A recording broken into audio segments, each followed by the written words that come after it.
So good afternoon. Good afternoon, everyone, and welcome to the fourth webinar of the 2023-2024 IMOS Webinars program. My name is Caterina Giusti. I am Associate Professor of Statistics at the University of Pisa in Italy. As a member of the IMOS team of my university, I'm working in the organization of this webinar program on behalf of Eurostat, together with the German company Startup. And today I will act as the webinar moderator. Now, let me first explain for any newcomers that IMOS stands for the European Master in Official Statistics, a joint project of universities and data producers in the EU member states, EFTA, and EU candidate countries.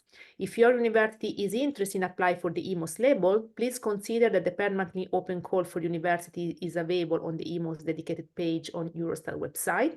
And for staying in contact with the IMOS news and community, please follow the IMOS on X or Twitter. The handle is @EU_IMOS. It's now time to start with our webinar. Before I give the floor to our speaker, let me first briefly explain how we run the webinar today. As you can see, and already know, I guess, this year the IMOS webinar stream on Zoom. The webinar is recorded, and the recording will be uploaded on the IMOS YouTube channel, where you can already find the recording of the past webinars and of the past two IMOS workshops. As a participant, you can watch and listen to the webinar. You can also use the Q&A manager to pose your question to the presenter during the webinar. Our speaker will be answering questions on two occasions today, one time during the speech, and then at the end of the speech as part of the final discussion.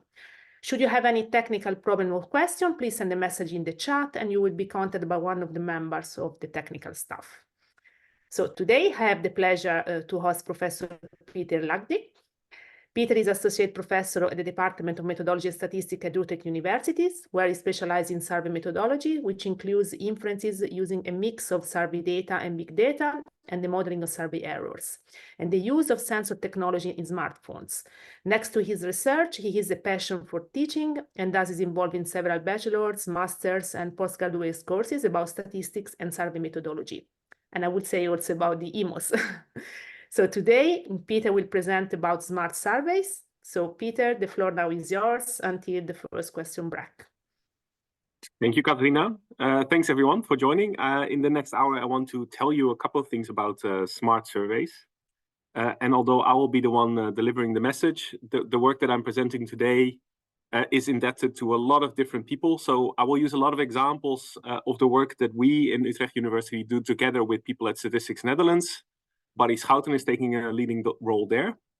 I'm also organizing a series of workshops around the topic of today's smart surveys, together with Bella Struminskaya, Jan-Karim Heune, and Florian Koisch. You see the website of our workshop there. You can always join and submit something. Also, we have an IMOS program in Utrecht where we work on the kind of things that I'm doing today. And I'm also indebted to a lot of people who I work with in a joint Eurostat project I will tell something about, and the list of people that you see at the bottom of the slide. And I want to highlight the webinar of Oriol Bosch, which was delivered last month in the series, in the IMOS webinar series on data donation and web tracking. And if you're interested in the topic of today, I think you are also interested in the topic of last month. And if you haven't seen that video, I would highly recommend it to you. All right, so what is the agenda for this afternoon? Basically, what I want to do is handle four topics that are quite simple. The first one is I want to discuss what a smart survey actually is, why we want to do a smart survey, and then discuss the issue of whether it works, right? So this idea of doing a smart survey, does it actually work in practice? And then at the second half, I want to actually spend on how to actually do it. So in the first half, I will just present some examples, and then in the second half, I want to go a bit more in depth into current issues, let's say. All right, so let's dive in straight away and see what is a smart survey. There are different definitions out there, right? But this is just my definition. The term was, I think, originally coined by Barry Schouten, and we have a paper that is currently in review where we describe the following. We think that a smart survey is basically consisting of three ingredients. First, you need a survey. I'm assuming you're all familiar with surveys, right? This is a standard, very traditional way of doing social science research and also research for official statistics. The next element is to have something smart, right? So this is the smart in a smart survey. Now, what is this smart element? This can be many different things, but most often in the literature, you see that these are devices that are linked to surveys. So these could be things where you can, for example, record audio, where you can track someone's locations or movement, or, for example, where you can take pictures. These are just some examples. People have also done experiments with, for example, measuring air pollution, indoors and outdoors, doing things with Fitbits. So things usually with sensors that measure something else than surveys. Often things about the environment and also often things about behaviors. And then the third element, and I think that this is key, is that a smart survey tries to integrate the survey and this smart element. So in a very simple kind of setup, you can do this integration after you collected the data. So imagine you are interested to estimate someone's physical activity or to do this in a population. You can do this via a survey. You simply ask questions, what kind of sports people do, how often they do this. And then you equip people with Fitbits, the same people or sometimes a different subgroup. And then you track them using Fitbits over time to see, for example, how many steps they take or how physically active they are using accelerometer data. And then you get these two data sets, the survey data set and the Fitbit data set. And what you then do in your data analysis part is that you somehow merge them together, right? This is also a part of a smart survey, but I think a true smart survey, the smart survey that I am going to talk about today and that I think we should also aspire to, is a survey where you try to integrate the survey and the smart element within the data collection, so during the data collection. And this can be done also in different ways, but often this is being done using smartphone apps. So these are apps on your smartphone that you can use to both do surveys, but you can also use to collect sensor data in various ways, right? Some elements, so what do the sensors do, right? So if you, for example, think about location sensors, these keep track of where you are. So the sensor does this for you. The respondent doesn't have to write this down where the person is. The sensor data can also be processed on the phone, right? So the location data can, for example, be processed into stops and trips. I will tell something more about that. And then I think what is also smart is that the respondent can actually interact with the sensor data. So the respondent can add things, can annotate data, can maybe correct data that is being recorded with the sensor. So this is all part of this third stage of data integration. All right, why are we doing smart surveys? Right, so I think there are many reasons to do this, but I'll try to summarize this into two kind of factors, push and pull factors. So the push factors are pushing us away from doing the traditional thing, which is often a survey, right? In official statistics, we use surveys a lot. Now, we all know that surveys are costly, time-consuming, and also are getting more and more difficult to carry out. Right? So this is a push factor. We are all looking for something else than a survey to produce official statistics. And especially so if the topic that we're interested in is not very central to respondents. So using the example that I used before as well, if we're interested to know where people go, like in a travel survey, it's very hard for people to know exactly where they go. Maybe they know their destination, but if you ask this over a period of time, it is actually quite complicated for people to remember all of this. Another reason may be that there's a high burden, right? So sometimes we ask things from respondents that just take them a lot of time and effort, right? And if we can do this in an easier way so that it takes less time for respondents, this could be a push factor for going to a smart survey. There are also pull factors. The first pull factor is, I think, the most important one. That is, there is so much data out there nowadays that is being collected, produced. Often these are what I call organic data. Actually, this was a term that was coined by Bob Groves. So these are data that are a byproduct of something else. So if you have a Fitbit, right, you're using your Fitbit to, for example, keep track of your exercises. But a byproduct of that is that it also produces general physical activity data that may be useful for official statistics.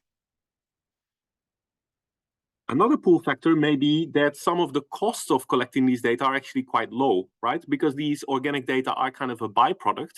They are there anyway. It doesn't cost you as a researcher anything to get the data. It's another matter that you have to get access, right? So access is an issue, but the production of data is the cost of those are very low. And another pull factor is, of course, if the quality of the data are very high. So we're more interested in smart data from smart elements if we think that these data are actually very accurate. So taking these two push and pull factors kind of like together, when we embarked on doing smart surveys, which was around 2016, 2017, we started thinking about like what are the kinds of topics that we have in official statistics that both like have a push factor and a pull factor, right? So what are the good use cases? And the kind of use cases that we came up with are also probably not surprising to you. So we came up often with diary studies. So diary studies are used in different fields. I will discuss two topics today: household budget, so budget surveys, and travel surveys. But you also have this, for example, in food research a lot, that people keep diaries of what they eat in a day, right? It's very difficult for people, high burden, takes a lot of time to actually do all of this. And so the push factors are very strong here. So here you see another example of a diary. And then below you see the Fitbit, right? This is an example of maybe a pull factor. These data are generally available. The cost of collecting them are quite low. Processing is maybe another matter. And the data are of very high quality. So if you, for example, use these Fitbits and then in combination with, I don't know, for example, pictures that people take of their food, these could be two elements that you could try to integrate into a smart survey. So you move away from a traditional diary and you move towards something that still contains elements of a diary, but where you replace parts of the diary with these new smart elements. All right. I want to show you an example before I go into the how we do it. This is just one how, it's just one example. And the reason I'm choosing this example was that it was actually the first use case that we worked with in practice. So it's the first example that we have. It was quite a success, otherwise I wouldn't be here today, right? It worked out fine. But I think it's a good use case to illustrate what we think are the push and pull factors, and also illustrate some of the issues that I will turn to later. What are important issues when you think about designing a smart survey? Right. So the use case is travel research. Most of the countries have a travel study. In the Netherlands, this was called ODIN, En route in the Netherlands. And this used to be a paper diary where people keep track of their locations and their travels for 2 days. They used to do this on paper or later on the web. And then what they have to do is for every trip, they have to note down the exact start and end time on the minute, the exact locations of where they start and end, how they travel, but also actually there's some more details also with whom they travel, what's the purpose of the travel, etc. So it's a diary and it's quite cumbersome. So what we thought about, and this hopefully makes sense to you as well, right? People use smartphones in navigation a lot, right? Nowadays, I think everyone uses like apps like Google Maps to go from A to B. So why not use a smartphone, right, to actually help people complete these kind of diaries?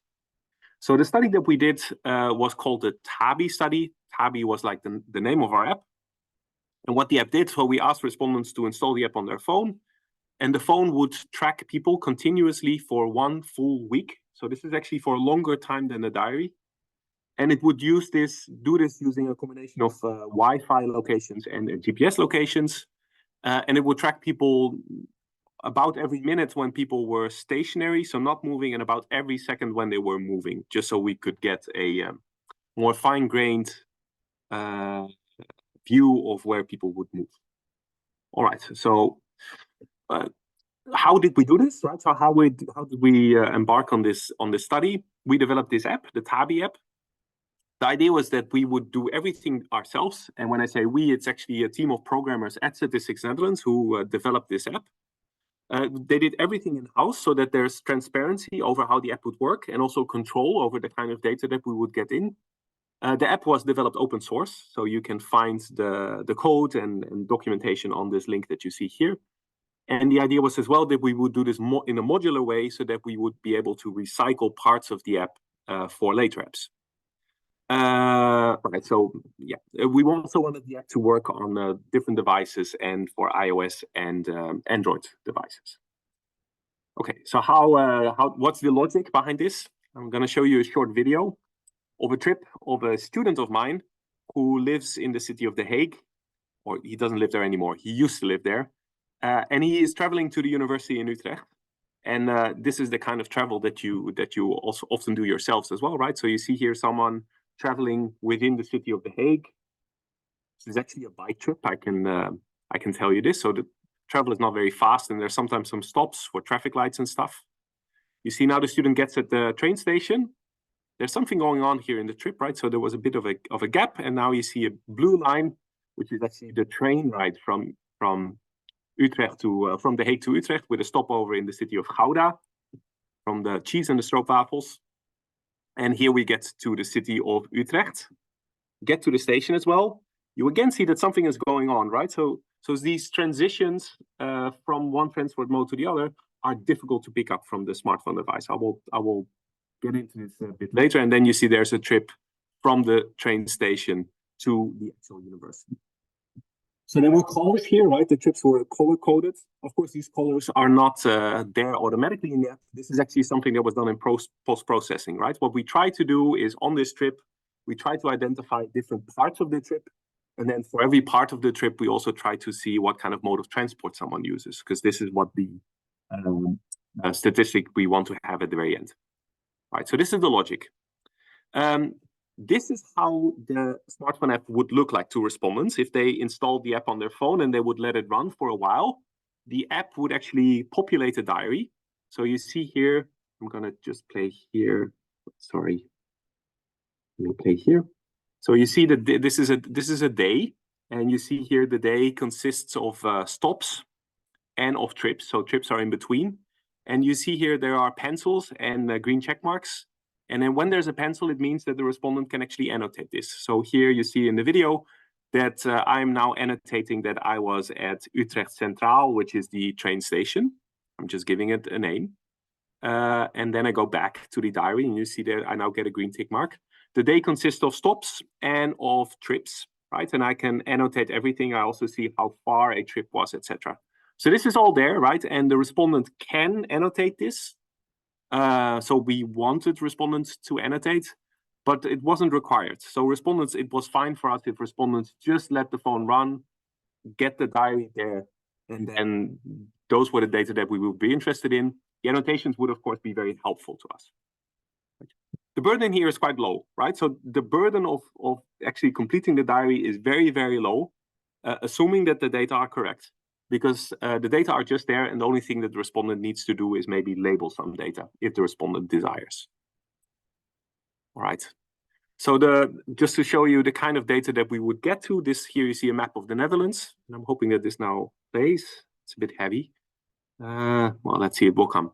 So here you see the Netherlands, and you see there the time of day. So it's now 6 o'clock in the morning. We'll start running in a minute, I hope. And all the black lines that you now see appearing on the map are trips that people take. So just using all these GPS data and these location data that we get via the smart app, we can actually use to, for example, plot all the trips on a map in the Netherlands. We not only know the beginning and the end point, like we would know in the diary, but we actually know exactly how people travel, right? So also what is their exact routes. We know how long they take.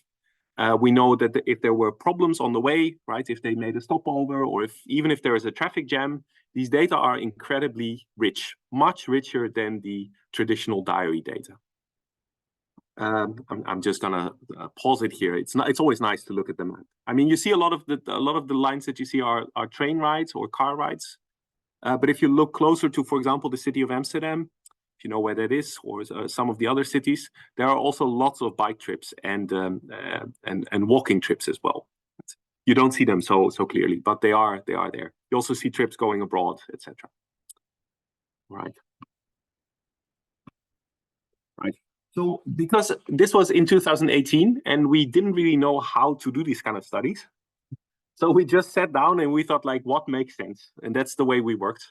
For example, one of the things we were wondering was whether we could actually do a study like this with a fresh cross-section from a population register. So whether we could just approach people out of the blue, or whether we would have to kind of do it more in a panel context where we first recruit respondents to do a more, say, lightweight traditional survey. And then in a second step, we invite them for this kind of app study. We weren't sure what would work. Some other things that we didn't know was whether we would need incentives, and if so, how high the incentive should be. And also, we weren't really sure about the algorithms that we would actually use in the app to detect stops and trips. I'm not going to say anything about that today, but we also experimented with that today. It is now, of course, 2024. And actually, since 2018, we've done more work, and also we've done more experiments. So we did this experiment last year, again with the travel app, so a new version of that, where we also experimented more with mixed mode data collection. So using both a smart app and a web survey. I'm not going to tell much about that today because it's kind of like a separate topic and it's more into a mixed mode survey design. So we'll skip that, but just so you know. Right, so the fieldwork worked as follows, right? We invited people for our survey using a letter. From that letter, there was a link. If they went to the link, they could directly download the app, but they could also search for it in the Play Store and download it. Then they had to log in using credentials that were in the letter, and they had to then allow location measurements. So there's quite a few steps here if you do a smart survey with using smartphone apps that respondents have to go through. It's not very easy. Well, what did we find in this first experiment? Here you see the sample size. So we started with roughly 1,900 people that we invited for our study, divided into two parts. So fresh respondents from the population register and then earlier web diary respondents. We found in terms of the response rate that here from the web diary respondents, the earlier ones, about 44% of people participated. But this is conditional on the people participating in the earlier diary study. If we invited fresh cross-sectional respondents, we got to a response rate of about 27%. You may think yourself whether this is high or low. We thought it was a reasonable success. So we were reasonably happy with this 27%, given the typical response rates that statistics experiments would get to surveys. This is not the whole story. So you could say, well, response rate of 26%, that's all right, but not great, but also not incredibly bad. One of the issues of smart surveys is as well that we follow people over time, and we do so for typically a longer time than we would normally do in a survey. So in this case, we follow people for an entire week, 7 times 24 hours. So what happens is that we lose people. And this is a part where the study was less successful. We lost quite a few people.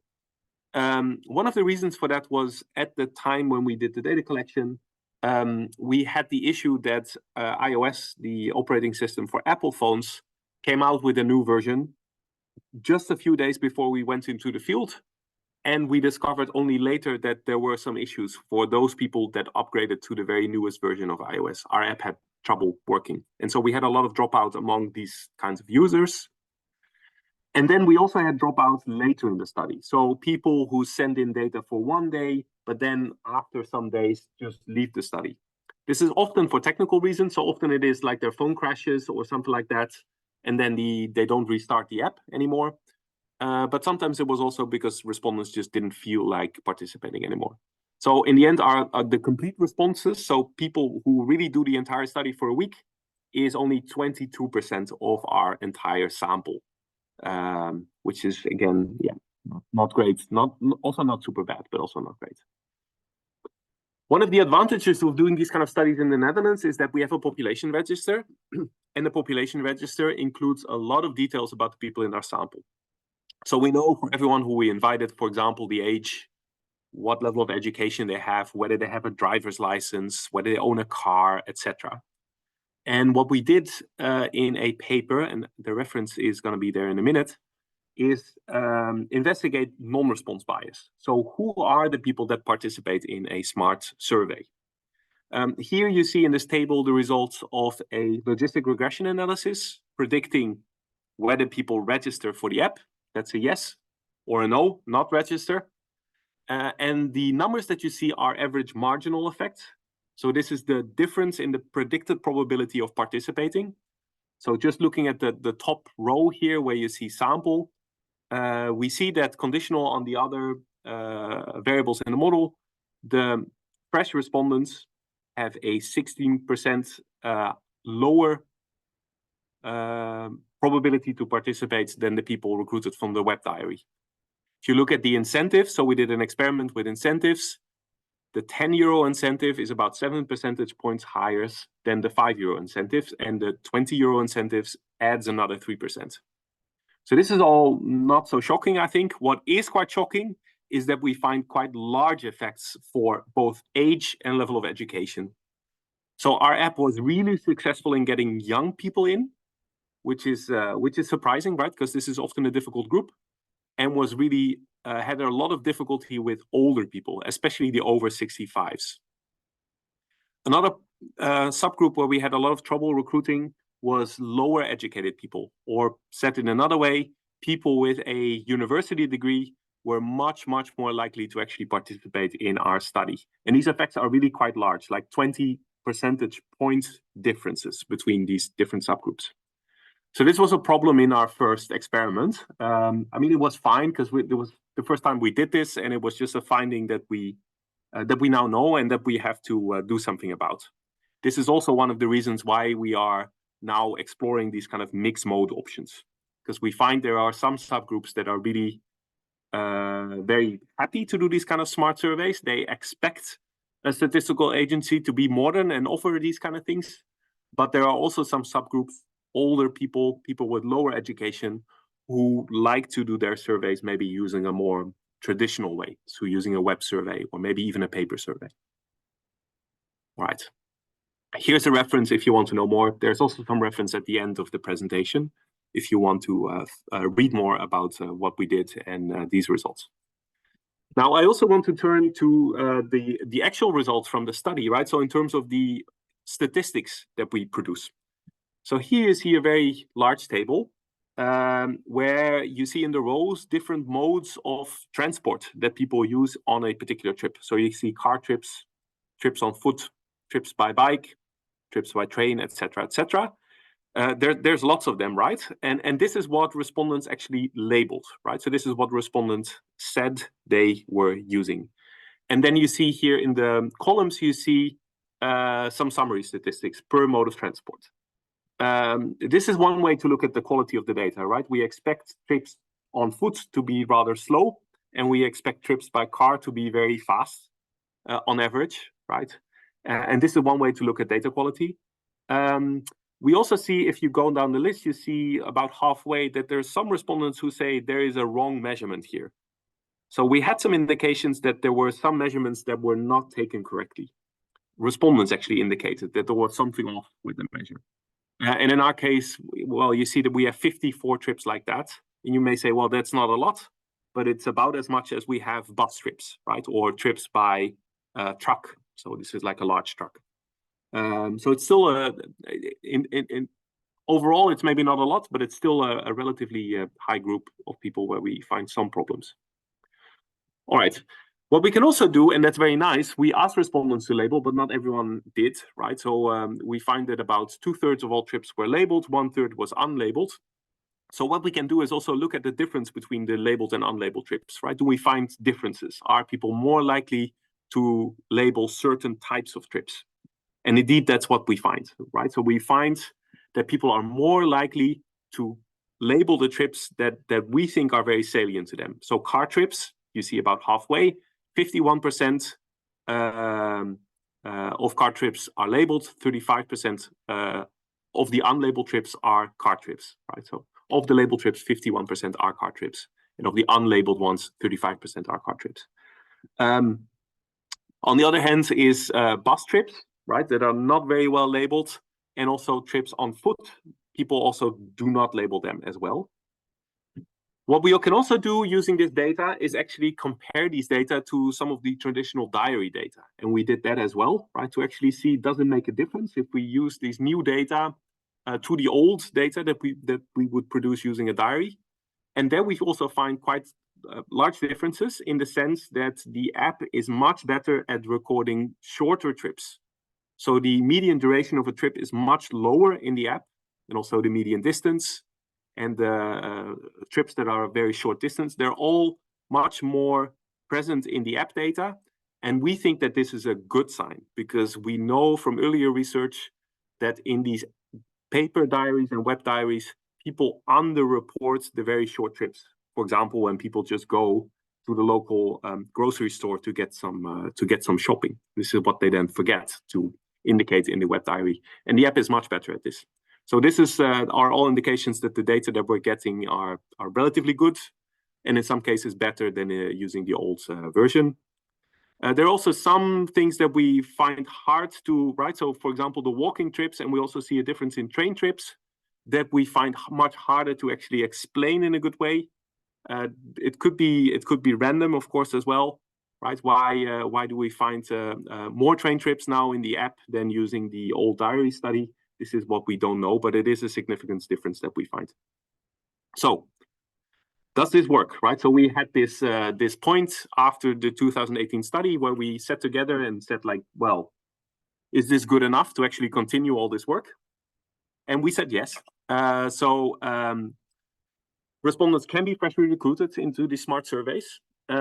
What you see in practice is that people often do this in a panel context. So there's great work being done, for example, by the people at the University of Essex working on understanding society and the IIB panel in Germany, where they did a lot of great work testing this in a panel context. And there it's, of course, a lot easier to get people to install these apps. We also find that measurement usually is quite good with these smart surveys and apps. There are technical challenges, and there is a lot of modeling effort. So there's a lot of time that goes on behind the scenes into producing all these statistics. And another thing I should note as well is that when we were very excited about these data, that we could, for example, see what routes people take and whether people stop on the way and whether people end up in a traffic jam. We thought that this was all very exciting. But it's not necessarily the case that the end user, which in our case is often people from the government, are really excited about those things too, right? So they are more concerned in getting data that are, for example, stable over time, not having any time breaks in the data. So yes, you can do a lot more. You can produce a lot of statistics, but the question is this really worthwhile, right? To dive into all these new aspects. In terms of the business case, therefore, there is the issue, right? There are some open issues here in terms of like, how long should you do your field work? It makes sense in the context of a smart survey to ask people to participate for a longer period of time. On the other hand, you do get more dropouts, and there is really cost in terms of the infrastructure and the modeling. So you have to build an app, and you have to do a lot of modeling of the data in order to get to a statistic at the very end. All right. I now want to pause here, and I already saw some things popping up in the chat to see if there are questions about this part. Yes, Peter, there is a question, something that maybe you already say something, but maybe you can add something more. So the question is, could be a non-negligible selection bias in this kind of surveys? For instance, not all people be confident in the use of these kind of apps. Yeah, you mentioned maybe something about mixed mode or something like that. Yes, I think there is. So we saw in our study that we, for example, failed to get people who are older or are lower educated. But I actually think that these are not the causes of the fact that these people don't participate. There have been other studies, for example, many good studies by Florian Koch, who has shown that often the digital divide explains why people participate in these studies. And with the digital divide, I mean people who are more likely to use a smartphone a lot, who have a lot of experience using the smartphone and also of particular apps, they are also more likely to participate in these kind of studies. And respondents who either don't have a phone or don't use it a lot are likely to not participate in these studies. And level of education and age are actually correlated with these factors, right? So if you're older, you're also less likely to use your phone very often. So yes, it is very selective in that sense. Okay, another question. Any tips on choosing the best modeling techniques for smart surveys? Yes. The problem here, I think, with modeling, so modeling is very important. So we have basically what you end up with is a very, very large data set with GPS locations. So if you get a GPS location every second, like we did, and you do this over a week, right? So you get 1 week of data, and then every second you have a GPS location for one person. And then you do this with approximately 600 people. So you end up with very, very large databases of GPS locations that in the end you need to summarize into a statistic at the very end. And there are many ways how to do this. You have to think about, like, there's all these data editing procedures that are really quite common that we always do, and they just become more complicated because we have a lot more data now. This also means that it really depends on the application that you have, right? There's not one way to do the modeling. The modeling is very different when you have location data, as we did, as compared to when you, for example, have household budget data, which is the topic I will talk about a bit after this break. So soon, I will talk about household budget data. There you work with picture data and text data, and there's an entirely different modeling process. So actually, you do need really people. You need data scientists in order to get this all working, and also you need data scientists who can actually do different kinds of things as well, right? So just having a data scientist who's really good with spatial data is fantastic, but you also need a data scientist who really knows a lot about text data, for example. Right? And these are often also not the same people. Okay, thank you. We have some other questions that are very specific to this, so maybe it's better to read them now. So thank you for the great talk. If only some people label the trips, can you gather all the information that you need? For example, purpose of the trip, number of people traveling. Right. Yes. Yes, we think so. So both because we think like the proportion of labeled trips we had was really quite high, but also the labels that were unlabeled, we did 2 papers, one on predicting the purpose of the trip, so why people go to a certain place, right? If you see that someone is at a shop, do they actually go shopping there? But also the purpose of a trip, the mode of the trip. So what mode of transport do people use? And we use prediction models. I'm not showing that today. That show that we can predict these kind of things with relatively good accuracy. I mean, we're never perfectly certain, but we can do that. So even the unlabeled trips are still very useful because we can predict with a reasonable high level of certainty what mode of transport people use, for example. Thank you. And then, are there any modes of travel that are not possible or very hard to track by such apps? For example, airplane travels, of course, not that relevant maybe for the Netherlands, maybe yes. for bigger countries. Yes, very much so. So actually, if you look closely at the picture that I showed you, the map of the Netherlands with all these trips going, I don't know if anyone saw it, but there was actually a airplane trip in our data. And we did not think that this was actually a possibility. We did not include this in one of the labels that we gave to respondents. I must say there was an other category as well that respondents could choose, right? So we left an other category if they wanted to label the data. But we find actually that a lot of respondents also joke with us, right? So there were respondents saying that they were traveling by horse or by donkey. And if we actually look at the data, we know it was not a trip by horse because we can see how far they go and how fast they go.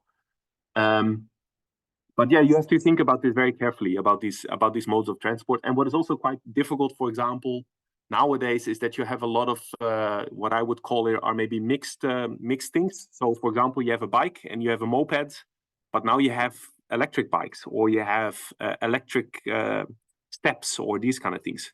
And if you look at the actual data, the underlying GPS data, it will be very hard to actually distinguish between all these different variations of transport forms. So that also matters what is important, right, for the outcome statistic. Is it really important to make the distinction between all these subcategories? Or could you just say anything related to like a bike or a moped, that's all one category, and that's the category that we use. So. Thank you, Peter. We have another question. I don't know if you want to reply now. Yeah, last one. Otherwise, yeah.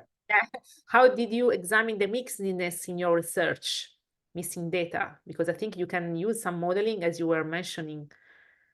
Yeah, there's some papers at the very end that we wrote about missing data, especially with location measurements. So there's missing data sometimes because the start of and end of a trip are not properly recorded. but also sometimes because, for example, the battery of a phone become empty. And this is not an easy thing to solve, we think, but we wrote some papers where we proposed some solutions to this. Short gaps are easy to fix, we think. Long gaps, so for example, if people just leave their phone off for a day, are much harder to fix. But yeah, good question is that. I can point to some papers at the very end if you want to know. All right, so thanks for these questions. These are all great questions. Yeah, not more than 3 minutes. Yeah, no, that's fine. I will talk for another 15 minutes or so, and at the very end, I think there will also be a little bit of time for more questions if you have them. So keep them coming. All right. So I now want to talk a bit about the how. So what I did before the break was more tell you about like why you do smart surveys and basically give one example of how we started and how we thought it would be a good way to do smart surveys. But since 2018, I think there's been quite a lot of work by different people on how to do smart surveys, and there's quite a lot that we actually learned from these kind of things. So I want to take you into these learnings and also focus a bit on the current issues. So one of the projects that I think is very relevant for people here is the Trusted Smart Statistics project. That was a project funded by Eurostat that ran until 2022, and for which the deliverables are all online. You can find. And there is a current project where I'm also involved in, together with all these institutes where you see the logos here. That's kind of like the follow-up project. It's called Smart Survey Implementation. And there we focus on some of these how to do smart survey questions. So I want to focus on two issues today. I want to tell you a bit about the approach that we take in this project for the design of smart surveys and the infrastructure. And that's centered around microservice. I will tell you a bit about that. And then I want to tell you something about 4 issues in the methodology that we are focusing on and trying to solve. Those are how to recruit people for smart surveys, how to process the data and use machine learning, how to do user interactions within the app. So how do you design the app and what do you ask from your users? And then the mode effect. So mode effect being like breaks in the time series that you get if you would switch to a smart survey. All right, so here is a video. So the video will run, and I will, in the meantime, tell you something about what you see here. So this is a different example, and this is one of the focus in this new smart survey implementation project. What you see here is screencasts from people in Belgium. I hope you can see it. It's maybe not entirely clear, but I hope you at least see what's happening. You see on the left hand, you see a receipt that was taken from a shop. Lidl, I'm assuming you all know the Lidl, right? It's where you do your grocery shopping. And what we're doing in this project is, instead of asking people to keep a web diary of all the things that they buy in a shop, what we ask people in this new smart survey around household budget surveys is we ask people to take a receipt of their shopping, right? So you see the receipt here from Lidl, and there you see on the right-hand side, you now see the video moving. This is actually what's happening in the app. We ask people to take a picture of this receipt. So you now see the same picture here from Lidl, but now on the smartphone app, right? So this is step 1 of this whole procedure, right? We ask respondents, can you take a picture of a receipt? But we're not there, right? So we can ask this, but it's not like with the sensor data that we got for locations that automatically we can populate the diary and then we can ask respondents for something. We actually have to do a lot more processing. So that's what you're going to see now. Hopefully, the video is now at that stage. So what you have to do in the first, so now the ticket is uploaded, you see. So this is an example basically from the Motors app that's being developed by Habits in Belgium. This is how the app looks like, by the way, in their thing. And hopefully, I'm talking too fast, too slow. They uploaded now a picture, and you can, in a minute, it will open the picture to edit what's there, the text, right? So one of the things we need to do is to get from an image data, a picture, a PNG file or a JPEG file, to text data. This is a first step we need to take, because we need the text data to actually, in the end, produce statistics on what people actually buy. Right, this is, sorry, I'm talking too fast here. Let me see if I can move forward a little bit. Yeah, so here, Hopefully you see this now. Oh, I'm going a bit too far. This is now, we're now already in the receipt. It's going back. So this is what you get in the smartphone app, right? You see all the products that are being bought. These are all in Dutch, but they're all different products with prices as well, right? So you see per product, you see the price. This is using OCR, so object character recognition. This is being done. So from the image, you get to text data. Now the respondent is now just browsing through all these expenses, right? And the respondent can actually correct things. So for example, here in this particular field, there's actually a spelling error. The OCR didn't work perfectly, and now the respondent is actually correcting. Instead of saying cornflakes, it says cornflakkels. So now the respondent is, for example, can annotate this or correct the price or the product description. What you also see now on the right-hand side already is that the model that we use already categorized what kind of product it is. So this is muesli, cornflakes, or stuff like that. Right, so there's actually multiple steps. We first take a picture, then there's OCR. We need to get it to text. And then when the text is correct, we need to actually link it to a particular product that is being used in household budget classifications.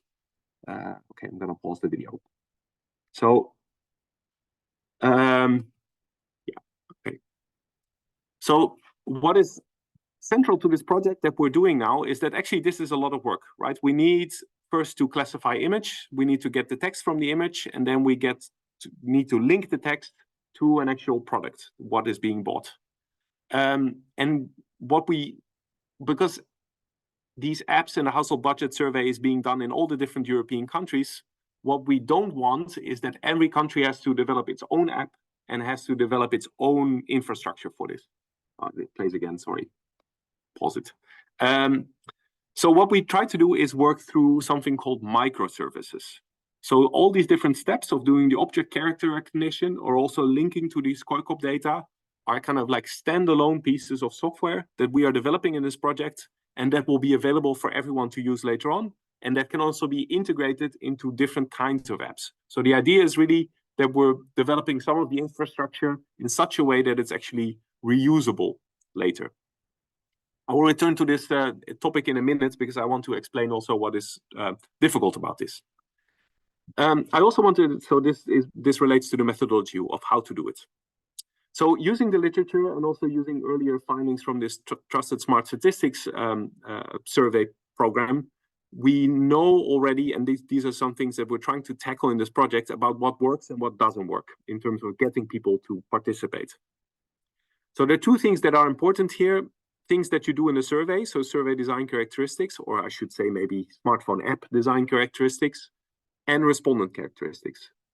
So when things are here green, it means that the higher something is, the higher the response will be. So the higher the incentive, we know incentives work really well to get people on board for a smart survey. The length of the data collection is red, meaning the longer you collect data, the lower the response is going to be. So the things you see here are things we kind of already tackled or that also came back in my earlier example, but some things are maybe new. So what we also know from earlier research is that interviewers really help to get people to start the app, to install it. It also helps if respondents have the feeling that they can control what they do. They have some control over their data, if they can see what kind of data they are producing, and if that data is transparent. So it's clear to respondents how the data are being collected. It also works very well if you do this via an app rather than via some browser. So apps are generally perceived to be generally positive. In terms of respondent characteristics, we already covered this, I think, based on a question that we got. We know that if you use your smartphone a lot, or if you're not too concerned about your privacy on the internet, you're more likely to actually participate in these kind of studies. Right. So knowing this, what are we doing now in this project to actually move these projects along, right? How do we how do we get further? So what we're doing this year, and I don't have anything to show here because these experiments are being conducted in 2024. So Belgium is the first one going into the field in just 2 weeks from now.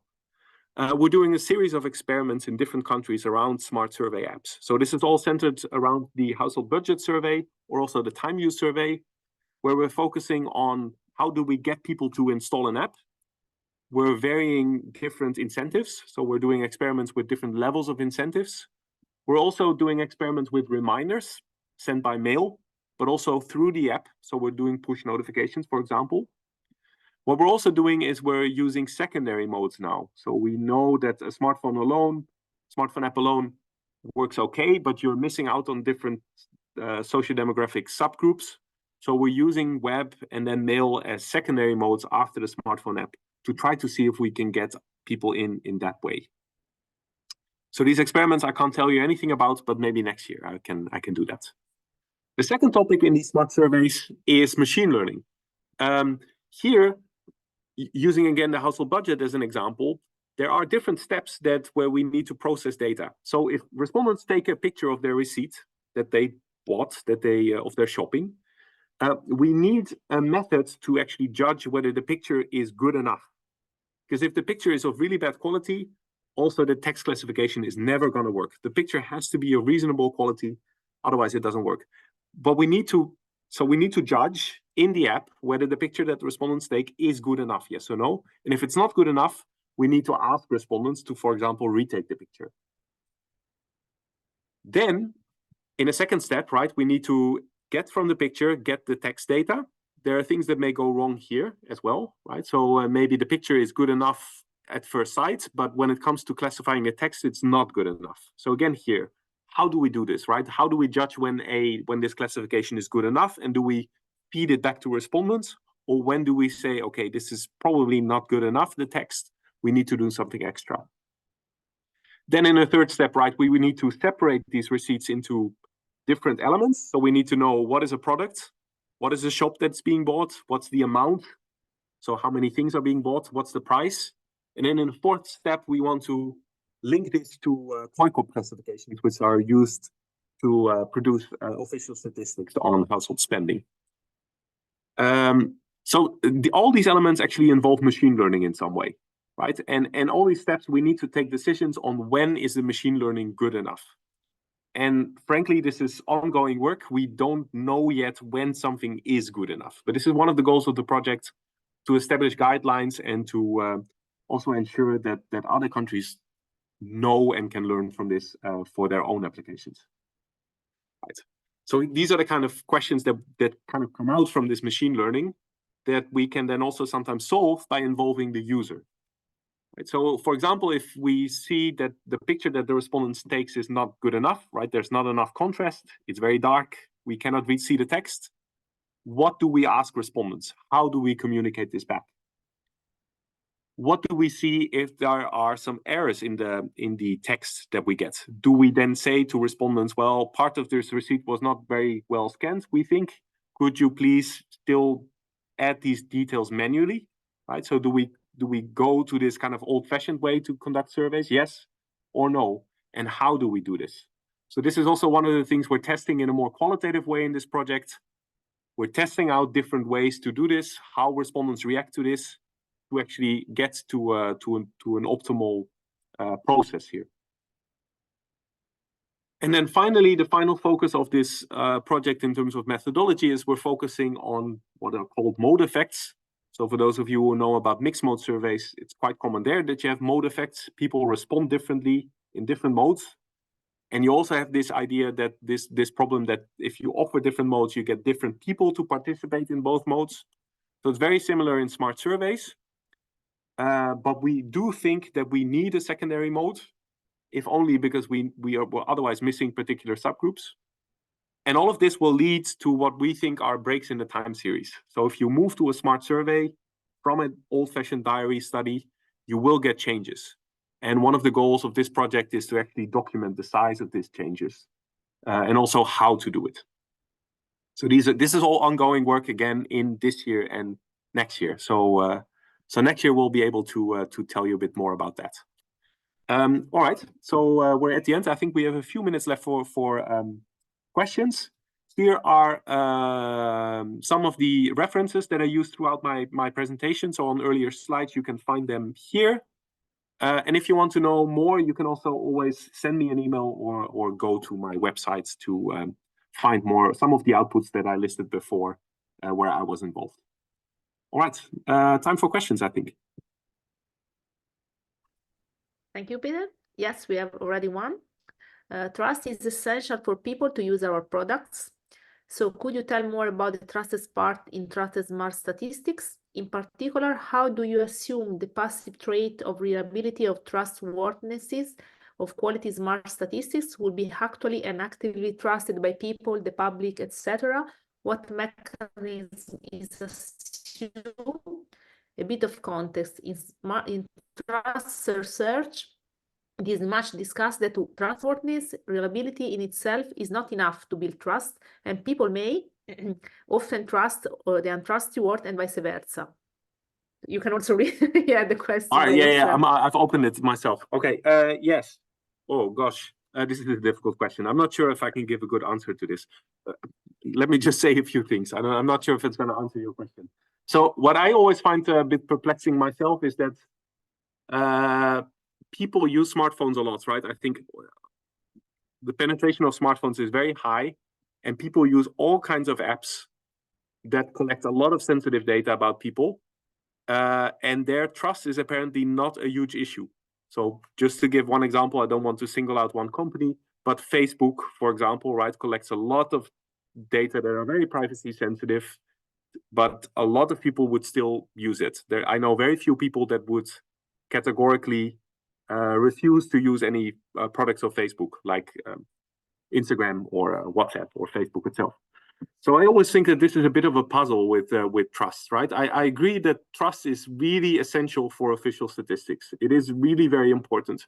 And I think we're starting from a good base that people often have trust in our statistics. We also don't want to lose that, right? By doing some of these smart statistics things, we also maybe don't want to we don't want people to associate official statistics with these kind of practices that Facebook does. But it is a bit of an open issue. And of note, I didn't present on this today, but also as part of this SSI project that we're now doing in the European context, we're doing a perception survey in different countries where we're asking respondents exactly about these perceptions that they have about smart surveys, about surveys in general, about official statistics, to actually get more insight into these issues. And I cannot say anything about that because the data collection is I think, finishing up next week. But I mean, still data has to be processed and edited and all this kind of stuff. But I think later in spring, we'll have some results from that study, and it will actually be included in a deliverable that will finish in June. So in June, we'll produce a report exactly on this issue of trust. Okay, thank you. Another question, what are the incentives for the respondents, if any? It depends on the application and also a bit on the country, I think. So there's different traditions, I think, also in official statistics. Some agencies never use incentives at all. Some are a bit more flexible, let's say. So there are different traditions. So I find it very hard to answer this generally. What I can say is that incentives help. Yeah. So they do help. They do help to get a higher response rate.